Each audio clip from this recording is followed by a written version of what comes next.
Yeah, hello and welcome to the second episode of our podcast. Now having a name, Texas Calling, and my name is Andreas, and with me there's my good old friend.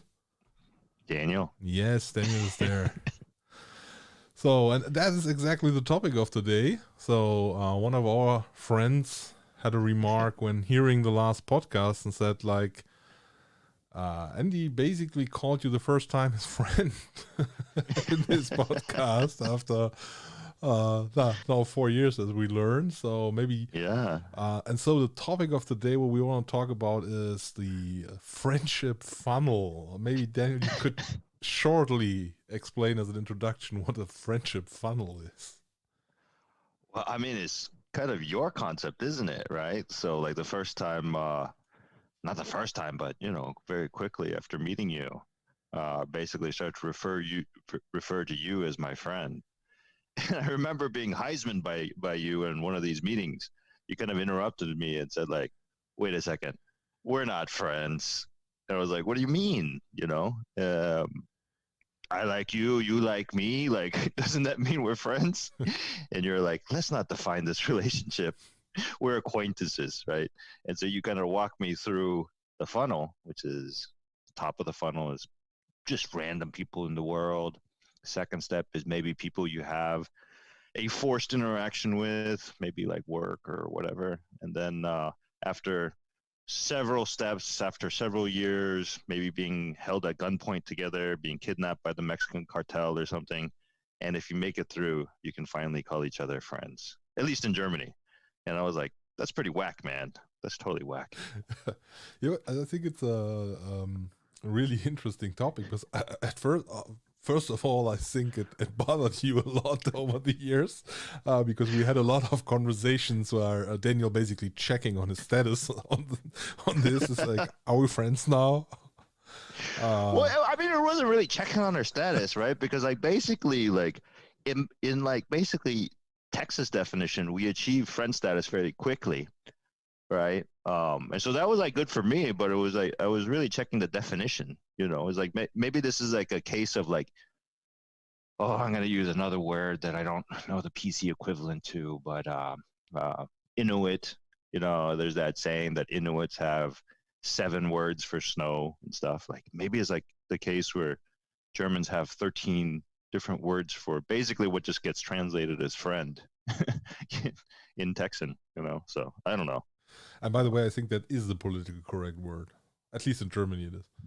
Yeah, yeah. I caveated that because I was about to say the E word, and then I was no. I finally remember, so I said Inuit. Right. Okay, so But I'm not sure. I'm not sure. so we're I don't trying to mean to check offend. our language here very hard because we don't want to get an explicit rating, and also we want to be saying the right stuff. But Well, I mean, yeah. Also, generally, we want to be respectful to other cultures. It's just that we're ignorant. So. yeah, but I think that's a really an interesting topic because I guess also like there is a lot of these German, American, or American other country blogs or podcasts Hmm. or videos out there. At least on YouTube, you can find a lot of these. Like I'm living here now. I watched a lot of them in preparation for my holidays or my vacations in the US, and because I got interested in these differences. Hmm. And one thing that like nearly always comes up is this like behavior of people like and it has different styles like in terms of service quality is one big topic, friendship is the other big topic, but on the bottom line everything of this is about how approachable and how connected other people to you, and this is a big difference in the US and Germany. And I think and you brought it up in Texas it's quite quick to call somebody a friend. So basically I got called a friend, just like hello friend. Hmm. So that's Or asshole, actually. Like we're very quick with that. 30 seconds. Like you're a friend and you're a jerk. So. yes. So I think that has two different sides to it. I think it's one is the just the definition of the word. Hmm. This is a little Hmm. bit what I learned in. So I have an Abitur, so I had to go through German Leistungskurse, which is basically like a master class for German. So the courses you do at school. And what we Mm-hmm. did a lot there was like poems and all this books reading and stuff like that. And there was one poem, um, or yeah, it was a poem I think, which is a German poem, but he used the term love, like the English word love, instead of the German one Liebe at one Mm-hmm. point, and then we debated on why is this. And I'm honest, I have no idea why this is because I don't know what these guys thought about it, but the valid Maybe he was trying interpretation, to. Maybe he was trying to make a haiku.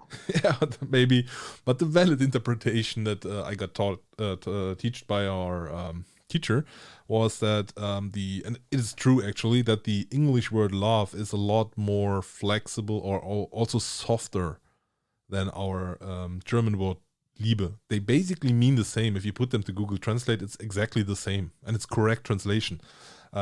Uh-huh. But the meaning is a little bit. If you use that in Germany, you wouldn't use that casually in a sentence.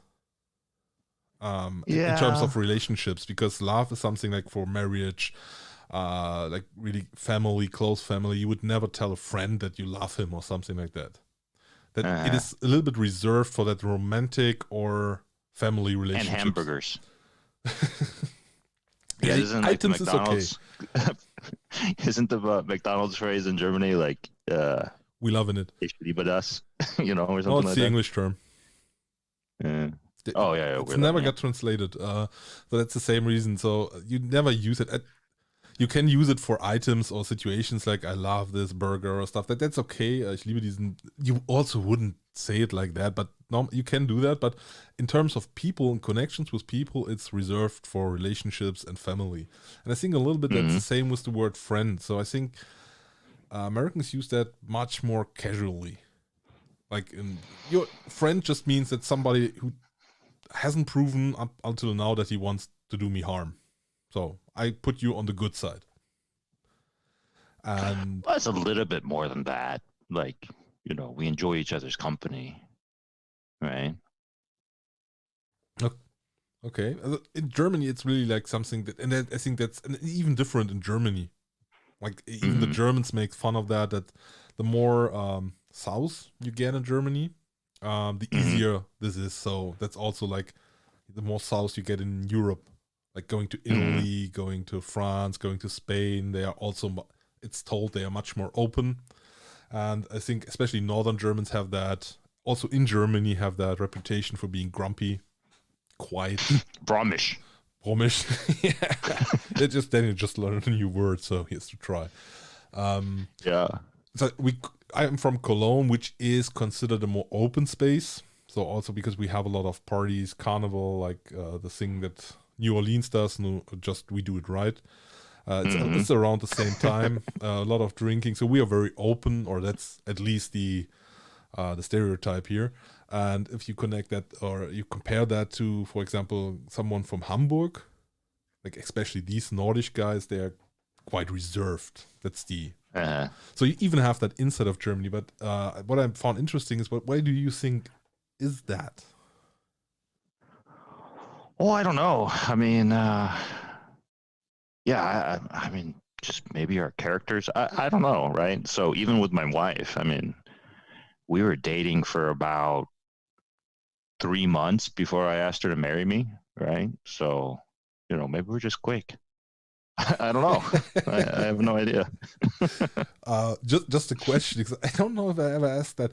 Is that considered a normal time by American standards, or is it even there? Some people would say like, Daniel.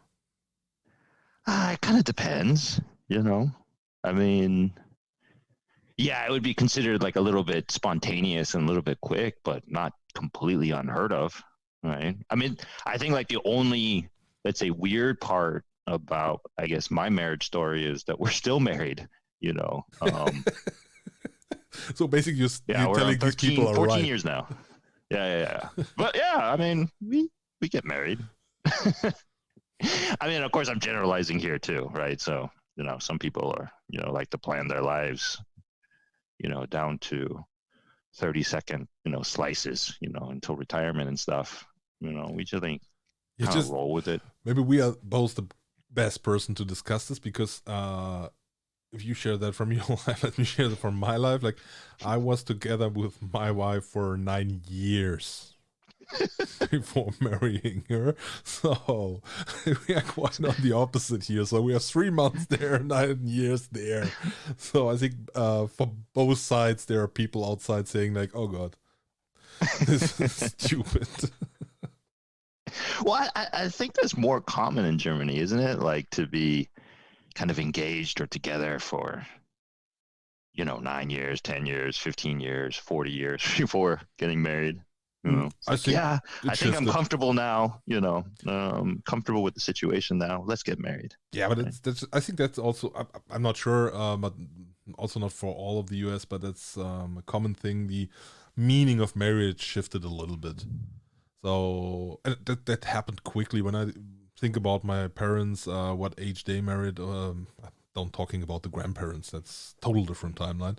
But it is normal, more normal today, and you have a lot of people living together without marriage. But I think that is not something Germany specific. That's more like a show a sign of individuality spreading, and it's not that important anymore. So women are working today, Mm-hmm. and sometimes in better jobs than men, so they gain a little bit more independence. When I think about that with my that was obviously not even with my mother it was a little bit the case, but with my grandmother I know that she had some thought about leaving. And Mm-hmm. basically she always stopped with the cases at the door, because the question she could never answer is like, yeah, what do you want to do? Like, yeah, you're right. So I'm coming Yeah. back. So they worked it out, but that's one of the reasons. But let's not get into that topic too much. But yeah, Well, it's also let's go connected. back to definitions. What does being a friend mean in Germany? All right.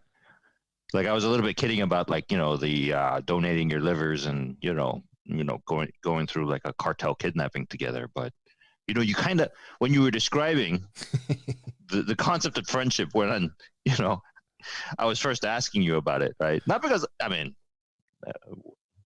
didn't get my feelings hurt. I just thought it was amusing, right? I was like, yo, so what does a friend mean to you then, right? And I think you used an analogy of burying bodies together, so Yes. so I just repeat the question: what does friendship mean in Germany? I don't know if there is an because obviously I can just only talk for me. There By is the way, no. there's no bodies yet, right? So I somehow skipped that step, which is bonus. Yeah, he's told to say that on online. No, but that was my definition, because I also had trouble. That was the first time we talked about it, and I really had trouble to explain this to you, because how do you explain this to somebody who is obviously from such a different background that he is? So because you don't explain that to any other German normally, because they know that they react. They all have slight different variations, but in a in a range they react the same way. So, and that was Mm-hmm. the first time that I encountered somebody who said like, "Hey, guy, we know each other for a week now. Why aren't we friends?" So there's to be expected the BFF party next week, so we have to hurry up. And Mm-hmm. what I tried was a very extreme example, where I said like, a friend is if I can call you in the middle of the night, you come over to help me bury a body because I killed somebody, and just shut up about it. That's Mm-hmm. basically the definition here, which is of course not true. Mm-hmm. That would mean a lot more killings here in Germany than actually happened. But yeah, but it describes it very well. So I think it's not these this very light touch of friendship where you say like, "Ah, we enjoy our company," and but you also wouldn't care if he's not there tomorrow anymore, and they're like, "Yeah, happens," blah blah. It's more like these you have a deeper connection, which normally results out of experience together. And yes, a lot of times this also means negative experience. So because you made it through some time, or in our case, it was a lot of work related issues Yeah. inside the company. So I think it's a little bit the same way you build trust with another person, because Yeah. you can give somebody the trust on the first day, but you never know if it's right. you have to prove that, and real trust builds up because you interact with somebody for a longer time, and he always did what he told you to do, and so then you build up trust. And I think that's the same with friendship. And I thought that it was a little bit different in the US, where they are much easier to give you like what you call now friendship. I also experienced that they are very quick to take it away if nothing happens, and that's also the different in Germany. I think if you are on that level of friendship, then you're allowed to do one or two more shitty things that do some damage to that relationship, but it will go through a bumpy road, but it will still be alive. And I think that's the biggest difference. So that's also the example with calling in the night. I think if I would have met you just for a week and you calling me in the middle of the night, getting me out of bed because talking about some shit, I would say like, oh God, that's a crazy man. And if you do that now, I would say like, oh, something, maybe it's important. He wanted to talk, so no problem. Well, the funny thing is, I actually did used to do that, to you, because just for the audience, we hung out a lot because we were doing a lot of business travel together, right? And so sometimes I would just like call you while we were traveling in the city. It's like, yo, Andy, we need to go out, and you'd be like, oh, no, and then somehow you'd agree to go out, and we go on adventures together, right? So actually, I think when we barely knew each other, we went on random midnight adventures much more than we do now. Right now, we're totally spiesig and just boring and stuff, right? We also plus Corona and stuff. Yeah. Well, yeah. But yeah, in the beginning, we used to go out on a lot more adventures. Oh, that turnings into a relationship complaint here. See, we need to see a counselor. No. I'm totally cool. Actually, I was like thinking like Andy's a really good friend of mine, but if he called me at midnight, I might just send him a text message like, call me in the morning. No. I would pick up if well, you don't even answer WhatsApp after 6. So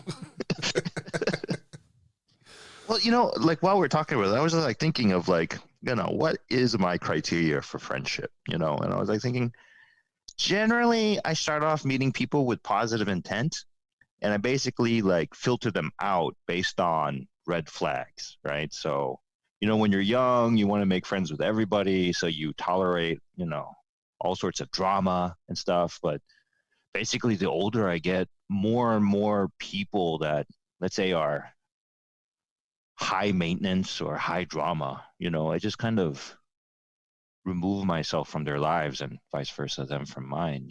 So in some ways it's the opposite, at least for me. I actually can't speak to whether this is an American thing or not, but for myself it's like, actually, I don't want to go through like a cartel kidnapping together, right? So I generally filter out the high maintenance people out of my life. Yeah, we had. And it sounds like on your side point, if I want to become better friends with you, I need to kick up some drama or something so we can live through a crappy experience together.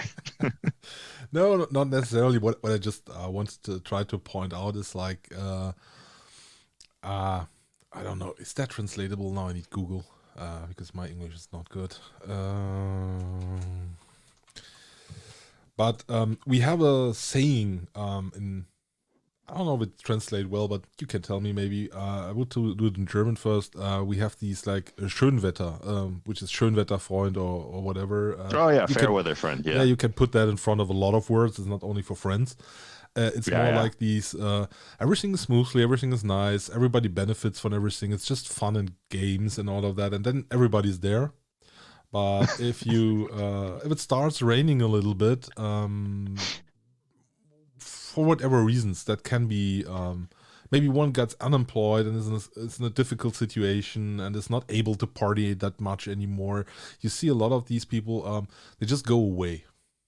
Yeah, it's not that they say like, you suck, I'm out here. It's more that they're fading away. So the calls getting less and less, and you cannot join them because they do maybe too expensive stuff for you now and stuff like that. Then they are gone. Awesome. You just called me a fair weather friend. No, I actually did not. But and I think you pointed out some very interesting thing because I experienced that firsthand, not in personal relationships with Americans, but in business relationships with Americans. These kind of approach, these like, first of all, I guess that is a good person. I think that even in the business relationship that he brings value to me. So you get a lot of more credit in the beginning. That was my Mm, experience in an American society. Like I said, I experienced that more on the business level because I didn't have that like personal relationships with people. But even mm, there, I guess it's true.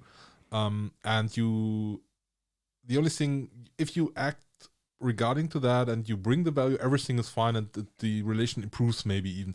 But if they mm, see that you don't bring in that value that they expected, so that they calculate it in when be nice to you, mm. they also, yeah, end that relationship very Scale abruptly. out. Yeah, they also Yeah. don't say like "fuck off" or "I don't like you anymore" or stuff like that. They just say like, or they don't call you anymore, or they react differently on you calling or stuff like that. And things that were able 1 week ago are currently not possible because of some reasons. And um, I think that's the same with personal relationships. And I think in Germany it's the other way around. So like not completely Mm, extreme. So like you're not the evil guy coming in and you have to prove that you're a good person. But it's more like on the business side, I would always say this: what it's in it for me. So you always mm, want to have like a at least kind of equal deal. mm, If you come to me, we have to exchange something of value, if it's time, if it's knowledge, if it's actual value, money or something. And if that is not given, then I don't spend my time. So they check before they use their time if there is value in them for in it for them. And I think that's a little bit also with the friendship part, with the personal relationships. It's another value. It's not necessarily money or business relation, but it's like, does it make sense to? I have not that much time in the day left. It's always busy. Everybody's busy, but does it make sense to spend this time with this person now? Well, I think so. So two observations, right? So one, generally, I think it's part of the American ethos to basically assume positive intent and go in with the hope of a positive outcome, but be very aware of if it if it's not living up to your expectations, right? So generally, yeah, like we're much more willing to give somebody credit that maybe to the German perspective they haven't earned yet, right? Um, but ultimately, I think actually there's not much of a difference, right? The only difference is when you look at that funnel, right? Basically, the label friend starts at the beginning of the funnel for Americans, and again, I'm vastly generalizing, right? And basically, in the German funnel, the label friend is at the end of the funnel. But certainly, I have friends who I wouldn't lend any money to because, you know, they're friends, but they're not that close of friends, right? And I have friends that I would, maybe even bury a body with, right? Um, but yeah, so Yeah, that's I think generally it's like the same thing. It's just we're just applying the labels at different places in the funnel, yeah, right? that's maybe It's the I yeah. Say it. oh I was gonna say like I don't want it to make it sound like American friendships are more shallow, right? Or that Germans are hard to get to know in the beginning, right? Because both of those statements would be false, right? But I know it's not. I believe the same thing because like relationship at all and how relationships evolve, I think is the same, is equal all around the world. That's not different. So like if you go to America, if you go to Spain, if you go to Russia or something like that, like a relationship always evolves the same way. mm-hmm. Like trust Mm-hmm. building is working the same way. Like this is a totally normal human interaction and reaction to stuff. So I think really it has a lot to do with these labels. I think that might be Mm-hmm. also the reason that you said you weren't hurt by that, but when I called you, I don't know what's the English, acquaintance is the Acquaintance, okay. yeah. So Uh, we in Germany we have the word before you have a friend. It's we call it Bekannter. I think that Uh-huh. I tried to translate it. It's not really translatable. It goes to famous or familiar or something like that. But it means more like this: like you are one step before. We know each other. You are Uh-huh. known to me, and yeah, but there's nothing more. And So if you use the word when you say friend, somebody is friendly, right? It's that means freundlich, right? yeah, freundlich, yeah. Could you say something like ist bekanntlich? Yeah, the word bekanntlich exists. It means it goes in a different direction, Ah, okay. and it's also a strange word. But it I exists, mean but it that doesn't mean that. yeah. Well, that's also like, part of the friendship also is you know, getting to know each other's eccentricities and deciding that on the whole, it's positive to the experience and not, you know, negative to the experience, right? So I know I ask you a lot of strange questions about the German language, right? And Yeah. you know, if we didn't vibe, I'm sure you would be like, "Bah, why are you asking me? You dumb Amy," But I would say you probably find my strange questions charming. So Yeah, very charming. If it would work after 4 years, it would be more charming. that's true. But I mean, all right. So what you're saying is, I think rings true because definitely, I think it's easier to strike up a conversation with a random stranger in the USA, right? Sometimes Oh, too definitely, easy, right? So like definitely. if I go to like a bar or stuff, random people will start talking to me, and I used to enjoy that when I was younger. Now that I'm like older and more boring, I'm just like, just leave me alone. I'm here Yeah, to a, enjoy a a meal and little stuff. story from my side to elaborate on that. Uh, it's awesome because if you want to know a little bit more about that, is like my background is I'm a little bit more on the shy side if it comes to like I'm not the big guy of events. I never went to yeah, like also not big company events. It's not my thing to do. I don't like the small talk thing. Even not when I was young. Now even less. So it happens 0 to -4 times that I'm just encountering a conversation with a random stranger. That doesn't happen. I think, especially in Germany, that happens very, very rarely. Oh And yeah. I was in the US for the first time. Yeah, that was the first time we went there, and we traveled through yeah, a lot of towns. And I think the first encounter when my wife, of course, knows me a little bit, like after 9 years and now what is it, 3 years marriage. So she has a little bit of insight into me, and she knows that I'm like that. And then we went to, it was actually in Texas. It was somewhere close to Austin in the mall. I think it was some Cedar Park Mall or something like that. And Mm-hmm. we went to what is the Litz to buy some because we're both big football fans, and we wanted to buy some hats or gear for from our teams, which you don't get in Texas. But okay. Um, so we went in there, and then you have these normal open questions. I think every American who might listen knows that is these how are you, which is basically translatable to a hello in Germany. I didn't understand that in the beginning. I think a lot of foreigners don't understand that, and I was a little bit confused about that. But I got the grasp of it, and I said like, "Yeah, I'm great, and how are you?" And then he actually answered, and before I know we were talking, he was like, "Yeah, where are you coming from?" Like, "Ah, Germany." Like, "Ah, I was in Liverpool once watching a soccer game." Like, "Yeah, that's England, but it doesn't matter. It's cool. It's Europe. It's fine." And then we talked about soccer. Then and my wife was going away. She was looking at the caps, at the base caps, and she was just turning around where I was, and I was sitting there talking to this guy, and she was like, I think she was shortly before calling the police because she thought there is something going on there, and that happened like a lot of times in the U.S. And I felt really really great about that because in Germany you don't get that kind of engagement. If you are not Unless that they're trying to kind of, sell you something. he wasn't trying to sell me something. He was just talking about it. I don't know if he was No, really. that's what I mean. Is you don't get that behavior in Germany unless they're trying to sell you something. And of course, yeah, Andy's telling a story about lids and stuff, but you had that interaction all the time. Like, remember, like at the airport, we were just trying to pay for a parking ticket or something. And the dude came out and he was just like, "Oh, where are y'all from? Germany. Oh, I was stationed in Germany for my military service." And, Yeah, that spawned a 30-minute conversation. I had the same situation. It was also very crazy. That was I think the second time I was there. We went to that, what was it? This convention in Las Vegas.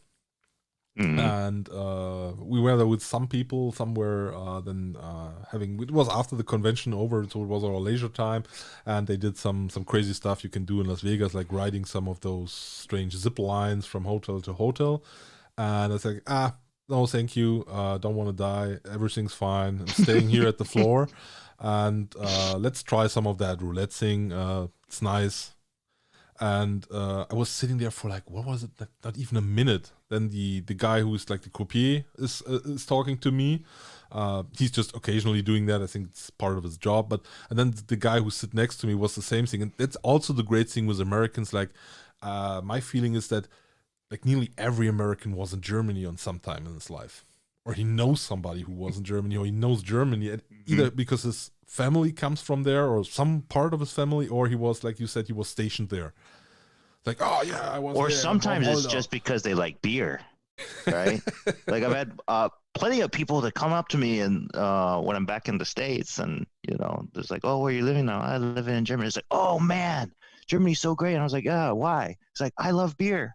I was like, "Okay, any other reason?" I like sausages too.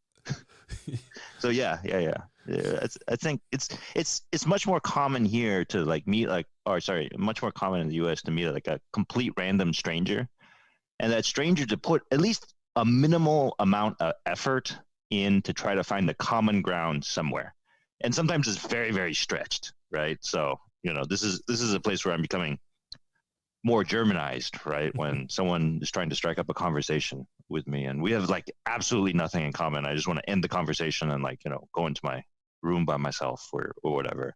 But it's much more common for a random stranger to try to find that common ground.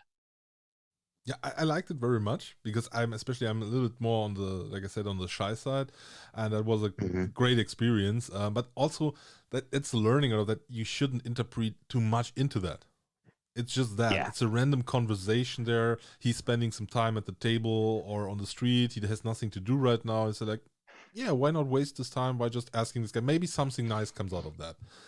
And that's the reason they're not. There's no meaning behind that, because Mm-hmm. it's also maybe a good advice for travelers, first time travelers there, because I'm always get a little bit shocked if somebody's talking to me on the street, because like Daniel said before, it's either in Germany he wants to sell you something. It's some religious dude who wants to give you a Bible or Quran or something like that, or it's a total crazy guy. That's the normal three ways why somebody talks at you, like out of the blue on the German street. And there, I had it in San Francisco when I was at this corner. I just went into the grocery store, came out, and just waited there for smoking a little bit. And then this guy just stood next to me and just talked to me for like a minute, and then he walked away. I have no idea why he did Mm-hmm. that. If he was waiting for somebody else, or he just said like, "This guy looks crazy. I want to talk to him for a short time, maybe to see if he's a terrorist or whatever." And then he walked away. So that kind of encounters, you don't have that in Germany normally. So I have to admit, I kind of perversely enjoy being a troll. So if I'm on a random street in Germany, in Texas is quite normal to when you pass somebody on the street, you just say howdy or hi or how you doing. And I love doing that in Germany because it just takes people so off guard, right? And it's quite evil of me. I shouldn't find pleasure in taking people off guard, but I'm human and I do. So, I'll be walking down a random German street and someone passes me on the other side. I'll say howdy or hallöchen. And they just like look at me like, "Oh, what's going to happen now?" you don't use And then I hallucination, just keep please. walking. Yeah. No, I like the word hallöchen. It's like a hello, but a little hello, right? It's not a gross hello. It's just So, Klein is hello. yeah, Hallöchen. and it's I think it's hardly connected to the gay community. So if you use that, they might think you want to do something or you want to start some inappropriate interaction. Well, they're free to think whatever they want. It's a free country, right? Last time I checked, yes.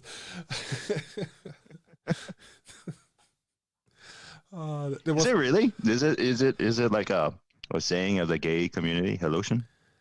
Not completely of the gay community, but this is more like stereotypically when you like gay men, like in these old stereotypically gay thinkings, like these man who is a little bit how to say, like these guys who are outspoken, moving their arms a lot, like these what you had as first impression when you thought about gay people when this whole topic came to everybody's mind, like that you didn't thought about your neighbor who's absolutely normal life running. You thought about these kind of people having leather boots and leather trousers and stuff like that, and they use these kind of like how to call it, sweet talk, or everything what they say is a little bit nicer and over the top, and they use Hallöchen a lot because it's just a sweeter sound.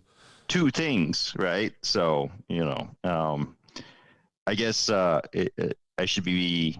Well, I mean, I don't know why I should care, but coming from Texas, I do have a pair of cowboy boots and I do have a cowboy hat. So I guess that for me to say Hallöchen, I guess that reinforces whatever stereotype is there, right? And the second question I had was, do you feel that way about people from Swabia? Because don't the Swabians also use diminutives in their everyday language, like halula? I have no idea what you're talking about. Well, you just told me, like, if I say like Hallöchen versus hello, then but some people might think that I was gay, right? Swabian people. But what if I was like Swabian, right? And I go up to someone and say halula, right? Because isn't that also what is halula? That sounds Hawaiian. Yeah, I thought so also, but or halula. I don't know. Maybe I'm just. We need an expert on Swabish for that. I don't. Yeah. Maybe we ask Franjo. No, but I heard somewhere that they make all their words like cute and stuff, right? So they also have some strange dialect, but it's not like that. So, but I think that's a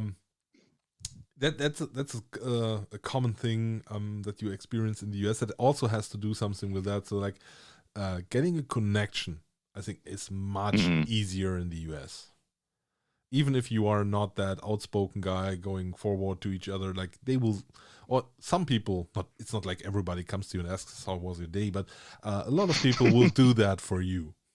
So the chances of having that encounter are much higher. And if you just, and it's easy if you, I also liked it to some degree, because if you're friendly and talking back to them, they're not annoying you. Everything's fine. So it's just a nice little interaction, and it makes your day a little bit better sometimes. It's just like, and it's free, nice encounter. So like this, like the people, not on the same level, but in Germany we have sometimes these people running around in bigger places with these free hug signs, just to make you feel better. It's a little bit. It's not, of course, not a hug. There's no touching involved, but it's a little bit the same. Somebody just saying, like, yeah, have a nice day. Everything's great. You have a little conversation about a minute or sometimes even 30 seconds, just even if it's not meant like that, it's like you actually feel somebody cares, and that's nice, and it doesn't cost anything, and you have the time. Why not? I don't think the free hug thing would go over well in Texas. You don't have that? I mean, saying hello to each other, holding the door open for people, saying please, yes sir, yes ma'am, we're fine with it. But free hugs, like, you don't have that? That's how you get Ebola or something. Yeah, you do, I guess. You typically on college campuses or downtown or like whatever, but you never actually take them up on the offer, right? It's just the thought that counts, right? So it's not that. Nobody should get a wrong picture. It's not that every German's running around with a sign saying free hugs and is hugging.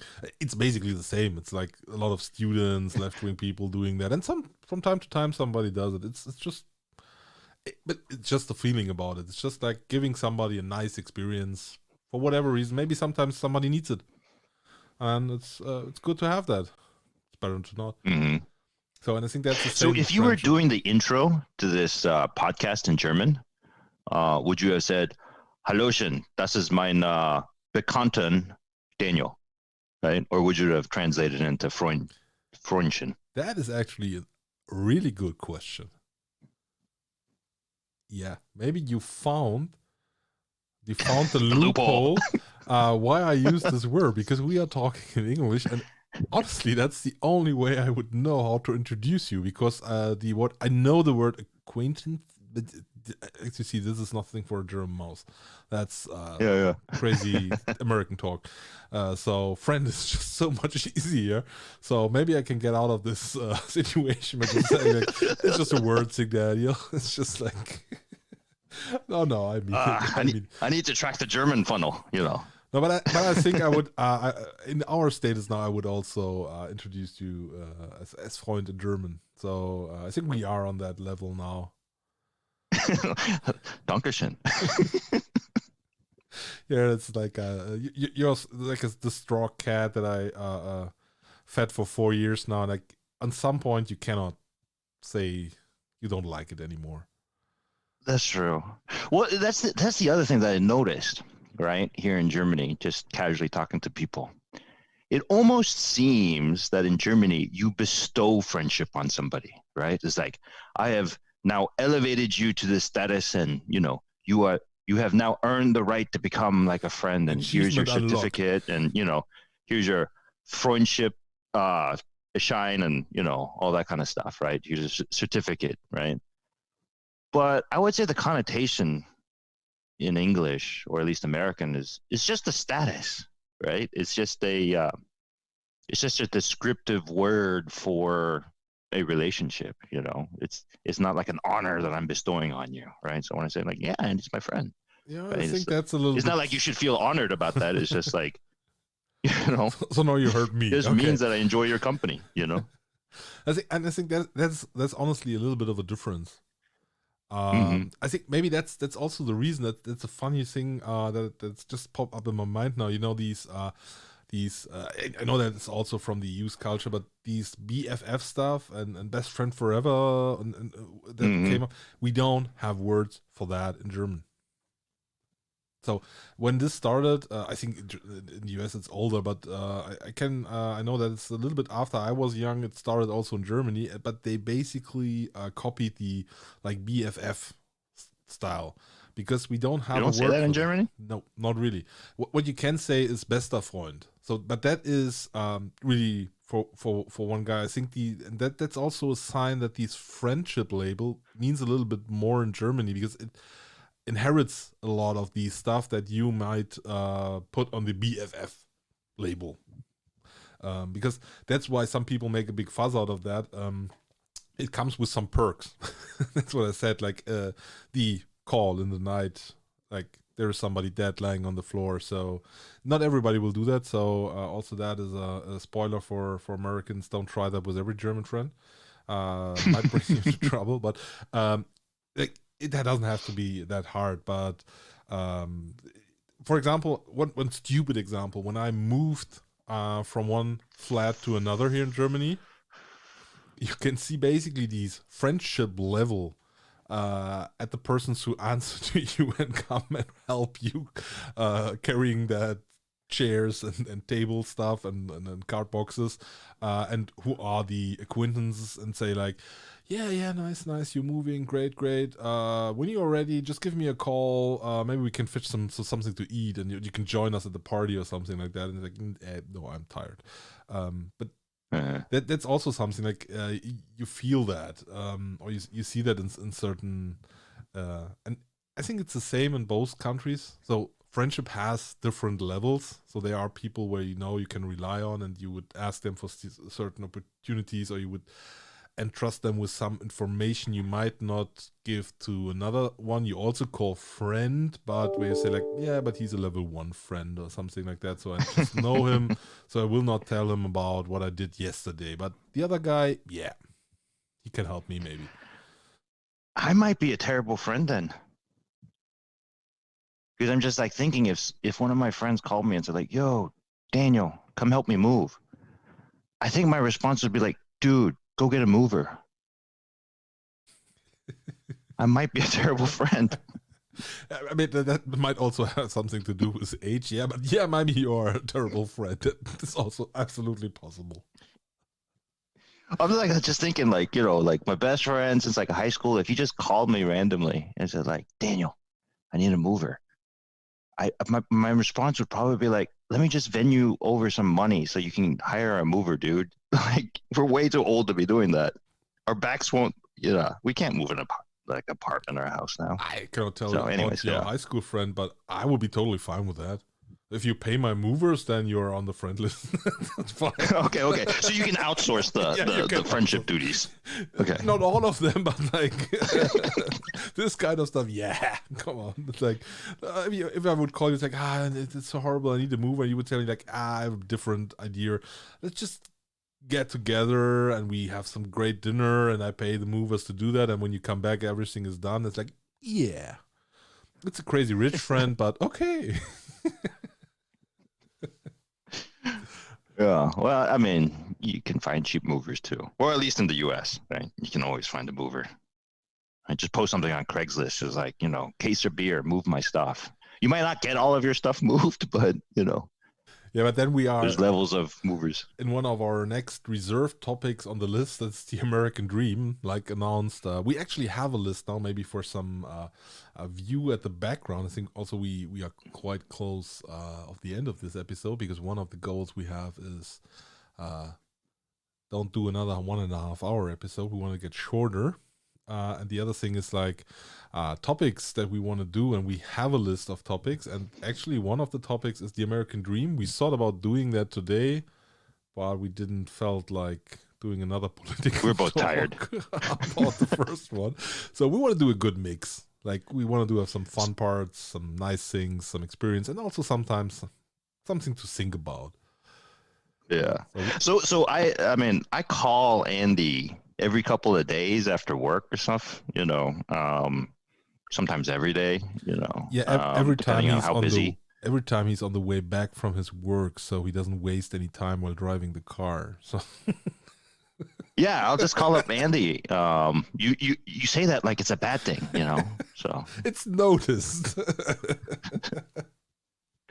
I also call you during the day sometimes, but I do have a job, right, that I have to do. But anyways, so I called up Andy. It was like, oh, I did some research for our topic, blah, blah, blah, blah. And I was super excited and happy about it and pumped up full of energy.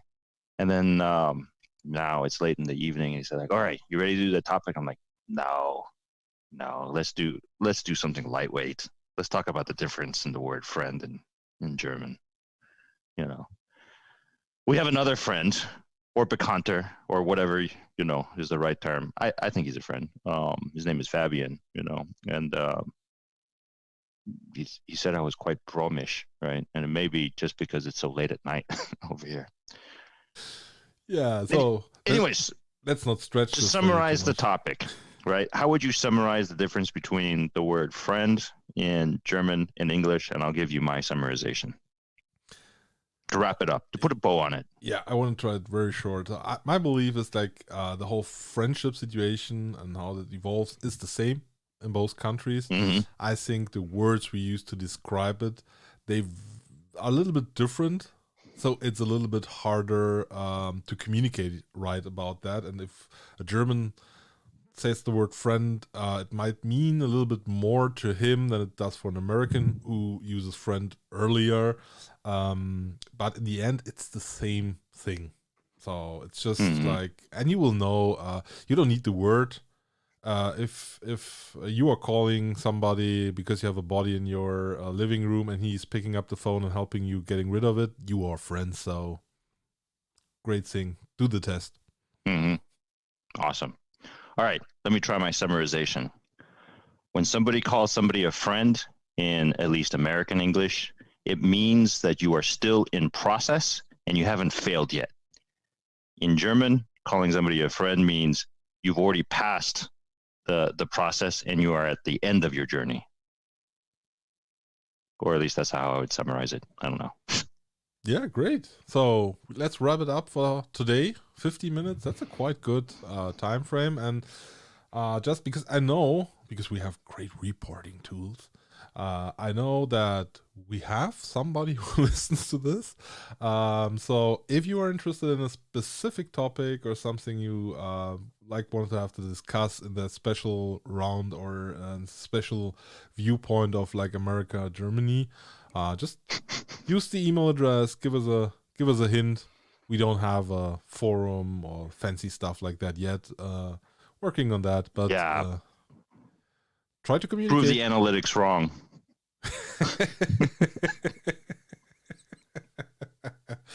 Yeah, Daniel, Just for that's context, what was it like to predict the forecast for your next episode? Your audience is going to be 0.